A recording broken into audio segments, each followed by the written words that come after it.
Friedrich Nietzsche es quizás uno de los filósofos más revolucionarios en la historia de la humanidad. Su obra se caracterizó por oponerse a la hipocresía de una moral impuesta a la fuerza por la religión y por la sociedad. Para Nietzsche, cada ser humano debería encontrar aquellos valores, aquellos principios que resuenan con su ser y vivir desde ellos, en lugar de aceptar valores externos impuestos por la religión o por las creencias. Así que su llamado era a ser auténticos, a conectar con nuestro ser verdadero y a convertirnos en seres humanos completos, íntegros. Ese ser humano congruente, íntegro y consciente de todas sus partes, él lo denominó como el superhombre. Se trata de un ser despierto, consciente, que vive en el ahora y que es congruente en lo que piensa, lo que siente, lo que dice y lo que hace. El día de hoy quiero que profundicemos en una frase de Nietzsche que realmente me ha impactado. Desde el primer día en que la leí, sentí que esta frase era muy poderosa y tenía un significado profundo. Voy a leerla a continuación. Quien con monstruos lucha, cuide de no convertirse a su vez en monstruo. Cuando miras largo tiempo a un abismo, también éste mira dentro de ti. ¿A qué se refiere esta frase? Quien con monstruos lucha, cuide de no convertirse a su vez en monstruo.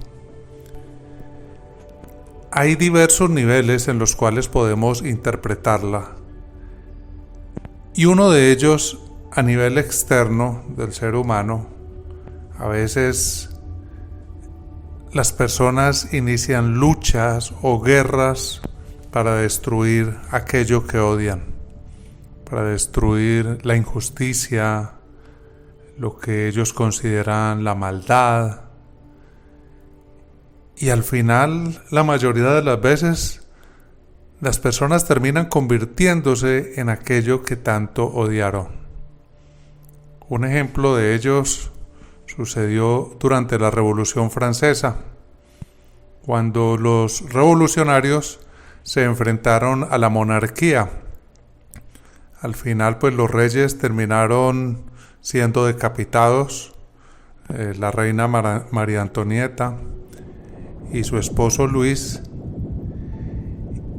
y se inicia una purga dentro de Francia liderada por Robespierre, que termina siendo mucho más cruel y despiadada que la violencia ejercida por los reyes.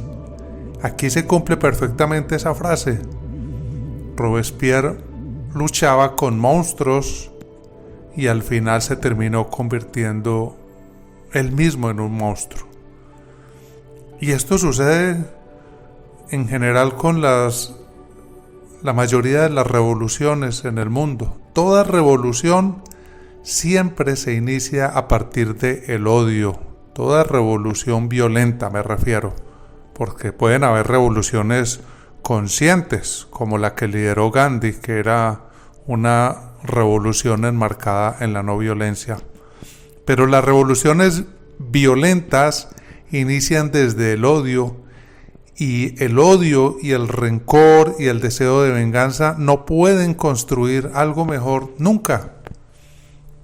Ejemplo de ello, la revolución bolchevique en Rusia, cuando el país era liderado por el zar Nicolás, y por supuesto que el gobierno zarista era un gobierno corrupto, era un gobierno que promovía la desigualdad, los beneficios para unos pocos aristócratas, y el resto del pueblo experimentaba mucha hambre y pasaba por muchas necesidades. Entonces inicia la revolución bolchevique basado en los postulados del Capital, el libro de Karl Marx, implantando un gobierno comunista que termina siendo muchísimo más cruel y despiadado que los zares a los cuales ellos criticaban. No solo en el mismo instante que se generó la revolución bolchevique, sino gobiernos que vinieron después, como el de Stalin, donde asesinaron a más de 10 millones de personas solamente por sospecha de que estaban en contra del régimen. Y es poco conocido este genocidio que ocurrido en Rusia, porque a veces pensamos en Hitler, que asesinó a 6 millones de judíos, pero Stalin le ganó al asesinar a 10 millones de sus propios compatriotas solamente por sospecha. Así que aquí se aplica también la frase: los bolcheviques luchaban con el gobierno zarista, al cual consideraban un monstruo, y a su vez se convirtieron también en monstruos. Y esto es lo que ha sucedido en todo el mundo. En Cuba, la revolución cubana de Fidel se levanta para derrotar a un gobierno corrupto. Era el gobierno del dictador Batista, que realmente era corrupto, era cruel. Pero cuando los revolucionarios suben al poder, terminan siendo tan crueles y tan corruptos como Batista. Lucharon con monstruos, y como lucharon desde el odio, desde el rencor, desde la venganza, pues esos sentimientos desbordados hicieron que al final se convirtieran también en monstruos. Es lo mismo que ha sucedido en Colombia con las guerrillas, que luchan en contra de la injusticia, luchan en contra de la desigualdad social. Es decir, en el fondo hay una razón válida de su lucha. Sin embargo, al hacerlo desde la violencia, desde el odio, desde el rencor, desde la venganza, pues terminan convirtiéndose también en monstruos. Así que, a nivel general, esta es la primera visión o la primera interpretación que le podemos dar a esta frase tan interesante. Pero sin embargo, hay otros aspectos que podemos explorar de la misma. A nivel interior, de nuestro mundo interior, hay algunas personas que consideran a ciertas emociones suyas o comportamientos como monstruos. Hay algunas personas que tienen un prejuicio negativo en contra de emociones como la ira, como el rencor, como la envidia. Así que empiezan a luchar contra estas emociones, generando un conflicto interno. Y al luchar contra estas emociones, a las cuales consideran monstruos, pues estas personas lo que terminan es alimentando esta energía. Porque estas emociones desbordadas, cuando luchamos contra ellas, las alimentamos y nos terminamos convirtiendo también en monstruos, en el sentido simbólico de que lo que hacemos es fragmentarnos, dividirnos, rompernos internamente, generando muchísima infelicidad en nuestro interior. Reprimimos estas emociones, las negamos, las bloqueamos, las enviamos a lo profundo del inconsciente, donde siguen siendo alimentadas por el rechazo constante, y cuando estas emociones revientan, explotan, pues terminan causando mayor daño que antes. Así que se cumple la frase de Nietzsche: quien con monstruos lucha, es decir, cuando consideramos una emoción como un monstruo, terminamos convirtiéndonos en más de eso que rechazamos. Si luchamos contra la ira, nos volvemos más iracundos.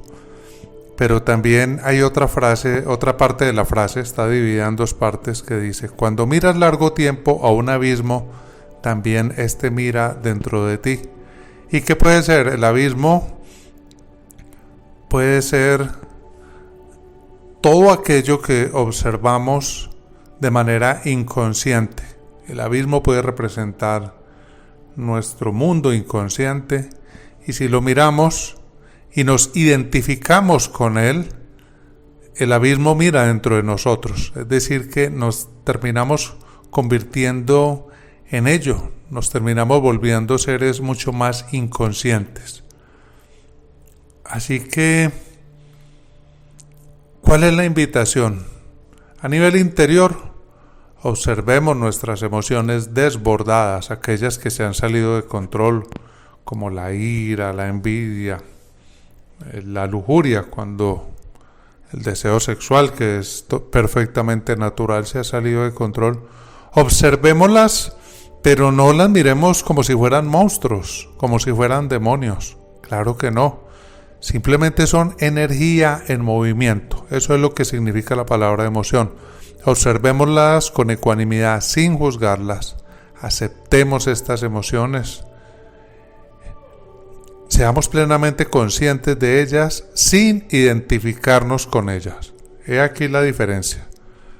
Porque si yo miro la emoción de la ira y me identifico con ella, pues la alimento. Porque me termino convirtiendo en esa ira.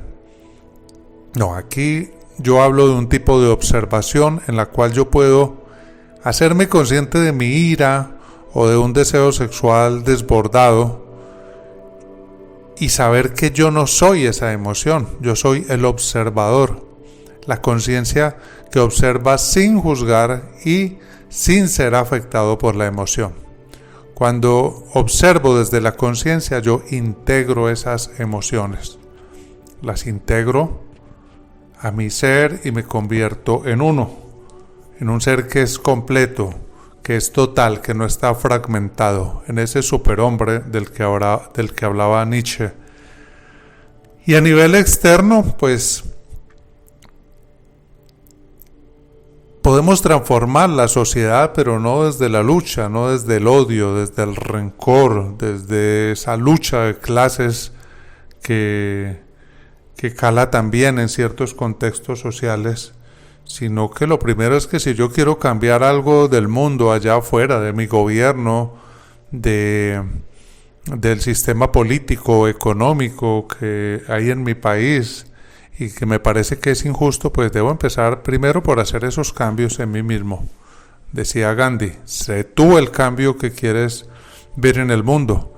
Y ahora, si puedo liderar una revolución política y social o vincularme a ella, asegurarme que no sea una revolución basada en el odio, ni en el rencor, ni mucho menos en la violencia, sino una revolución consciente.